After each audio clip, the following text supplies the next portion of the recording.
శ్రీకృష్ణ పరబ్రహ్మణే నమః.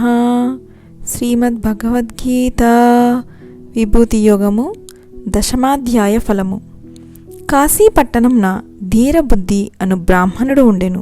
అతడు జితేంద్రియుడై పరమేశ్వరుని యందు ఉత్కట భక్తి కలిగి ఉండెను. పరమ పునీత చిత్తుడు అగుటచే ఆ బ్రాహ్మణుడు ఎచ్చటికెగిన అచటకు ఈశ్వరుడును అతని వెంట పోవుచుండెను. అది చూచి భృంగిరెటుడు అట్లో నడుచుటకు కారణమేమి అని శివుని ప్రశ్నింప ఆతడిట్లు వచించెను. పూర్వము కైలాసమున పున్నాగవనమున ఒక వెన్నెల రాత్రి యందు ఒక తిన్నెపై నేను కూర్చొని ఉండ ఆకాశము నుండి ఒక నల్లటి పక్షి నా యొద్దకు వచ్చి ఒక పద్మమును సమర్పించి ప్రణమిల్లెను. నీవు ఎవరవు, నీ వృత్తాంతమేమి అని నేను ప్రశ్నింప ఆ పక్షి ఇట్లు వచించెను. నేను బ్రహ్మదేవుని హంసను. సౌరాష్ట్ర దేశమున ఒక తామర కొలను కలదు. అందలి తామర తూండ్లను భుజించి ఒకనాడు నేను ఆకాశమున ఎగుర వెంటనే క్రింద పడిపోతిని. నా శరీరము నలుపెక్కెను. ఏల ఇట్లు జరిగినని నేను ఆశ్చర్యముగా చూచుచుండా ఇంతలో ఆ పద్మ సరోవరము నుండి లెమ్ము అను శబ్దము వినబడగా నేను అచ్చటికేగి చూడ ఒక పద్మలత కనిపించెను. ఆ లత నాతో ఇట్లు చెప్పదొడగెను, నీవు ఆకాశమున ఎగురుచు నన్ను దాటిపోతివి. తత్ఫలితముగా నీ శరీరము నలుపుదనము పొందినది మరియు నీవు క్రింద పడిపోతివి.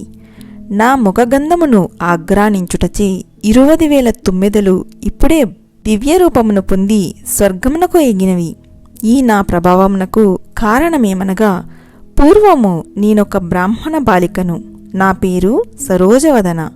వివాహానంతరము పతి శుశ్రూష చేయుచు కాలము గడుపుచుంటిని. ఒకనాడు ఒక గోరువంక పక్షిచే పాఠము చెప్పించుచుండా పతి సేవయందు ఒకంత ఆలస్యము కాగా భర్త కోపగించి గోరువంకగా అగుమని నన్ను శపించెను. వెంటనే నేనొక ముని పుంగవుని గృహమున గోరువంక పక్షిగా జన్మింప ఆ ఇంటి యజమాని నిత్యము గీత 10వ అధ్యాయమును పారాయణము చేయుచుండుట వలన నేనున్ను దానిని బాగుగా శ్రవణము చేయుచుంటిని. తన్మాహత్యము వలన కొంతకాలమునకు నేను దేహమును వీడి స్వర్గమందు అప్సరసగా జన్మించి పద్మావతి అను పేరుతో లక్ష్మికి చెలికత్తెగా ఉండుచు ఒకనాడు ఈ సరోవరమున విహరించుచుండా అట దుర్వాస మునీంద్రుని చూచి భయపడి వెంటనే పద్మలతారూపమును ధరించి తిని.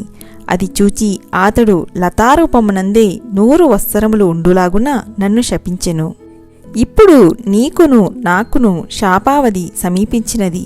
నేనిప్పుడు గీత దశమాధ్యాయమును పారాయణము చేసేదను.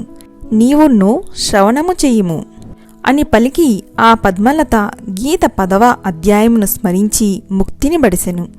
ఆ లత ఇచ్చిన పద్మమును తీసుకొని నీ పాదముల చెంతకు వచ్చి తిని అని ఆ పక్షి పలికెను. భృంగీశ్వర, బ్రహ్మదేవుని హంసయగు ఆ పక్షి పూర్వము పద్మలతచే చెప్పబడిన గీత దశమాధ్యాయ ప్రభావముచే ఒక బ్రాహ్మణుడై జన్మించి పూర్వ సంస్కారము వలన నిరంతరము దశమాధ్యాయమును పఠించుచుండెను. తత్ఫలితముగా ఆతడు సర్వభూతస్థుడగు విష్ణువును దర్శించుచు మహాపవిత్రుడై తత్వజ్ఞానమును బడసి జీవన్ముక్తుడై ఉన్నాడు. దశమాధ్యాయమాహత్యం తత్వజ్ఞానం సుదుర్లభం లబ్ధమేతేన మునీనా జీవన్ముక్తిర్యం తథా. కనుకనే నేను ఆతనిని ప్రీతిచే సదా విన్నంటుచుందును. గీత దశమాధ్యాయమునకు ఇట్టి మహిమ కలిగి ఉన్నది. గీత దశమాధ్యాయ ఫలము బ్రహ్మజ్ఞాన ప్రాప్తి. హరి ఓం తస్సత్. శ్రీకృష్ణార్పణమస్తు.